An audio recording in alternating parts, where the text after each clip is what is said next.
கொஞ்சம் ஒரு பிரயாசப்படும், கொஞ்சம் பிரயாசம். காலையில் எழுத முடியல, செபிக்க முடியல, கொஞ்சம் கஷ்டமா தான் இருக்கும். ஆனா கொஞ்சம் பிரயாசப்பட்டு பாருங்க, ஒரு மலையில ஏறுகிறது என்பது ஒரு சாதாரண ஒரு அனுபவம் இல்லை. மோசே ஏறி போனார். அல்லேலூயா. கொஞ்சம் பிரயாசப்படணும். ஒரு வாரம் நீங்க பிரயாசப்பட்டு அப்படியே முடிச்சு நீங்க ஜெபம் பண்ண ஆரம்பிச்சிட்டீங்கன்னா ஆட்டோமேட்டிக்கா என்ன செஞ்சிடும்? வெளிப்படும். ஆமாவா இல்லையா? அது போல தூங்க முடியாது. கண்ண முடினாலும் தூங்க முடியாது. ஏறி போகிறவர்கள், ஏன்னா அந்த வசனம் மேல இறங்கப்படுகிறார். அல்லேலூயா. அந்த வசனத்துல தான் ஜீவன் இருக்கு, அந்த வசனத்துல தான் குணமாகுதல் இருக்கிறது. அல்லேலூயா. சோதரம் எனக்கு அன்பானவர்களே.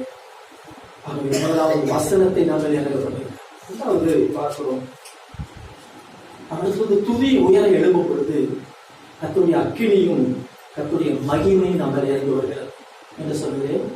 துதி நிறைந்த ஜெபம் மேல உயர எழுப்பும் பொழுது கர்த்தருடைய அக்கினி நம்ம இறங்கி வருகிறது, கர்த்தருடைய மகிமை இறங்கி வருகிறது. உதாரணமாக சாலமோன் தன் ஆலயத்திலே ஜெபம் பண்ணுகிறார். சாலமோன் தேவாலயத்திலே ஜெபம் பண்ணி முடித்த பின்பு வேதம் சொல்கிறது, அக்கினி வானத்திலிருந்து இறங்கி வந்தார். அக்கினி வானத்திலிருந்து இறங்கி வந்தார். அது மாத்திரமல்ல, கர்த்தருடைய மகிமையும் ஆலயத்தை நிறைவேற்று. 2 நாளாகமம் 7ஆம் அதிகாரம் 1ஆவது வசனம். 2 நாளாகமம் 7ஆம் அதிகாரம் 1ஆவது வசனம். சாலமோன் ஜெபம் பண்ணி முடிக்கிற போது அக்கினி வானத்திலிருந்து இறங்கி சர்வாங்க தகன பலியையும் கர்த்தருடைய மகிமையும் ஆலயத்தை நிரப்பிற்று. ஆமென். அல்லேலூயா. ஏற்பாட்டில் பாருங்க, எழுத்துப்படி ஆலயம் சொல்லுவது ஒரு கட்டப்பட்ட ஒரு தேவாலயத்தை குறிக்கிறது உண்மைதான். ஆனா புதிய ஏற்பாட்டில் நீங்க பாத்தீங்கன்னா ஆலயம் என்று குறிப்பிடும் பொழுதெல்லாம் ஆனா எதை சொல்கிறார் தெரியுமா? சொல்லுங்க, எதை சொல்கிறார்? நீங்களே தேவனுடைய ஆலயம். ஆமென். அல்லேலூயா. உற்சாகத்தை சொல்லுங்க. அல்லேலூயா. நானே தேவனுடைய ஆமென். இந்த ஆலயத்துலதான் என்ன வருகிறது? கர்த்தருடைய அக்கினி இறங்கி வருகிறது, கர்த்தருடைய மகிமை இறங்கி வருகிறது. அல்லேலூயா.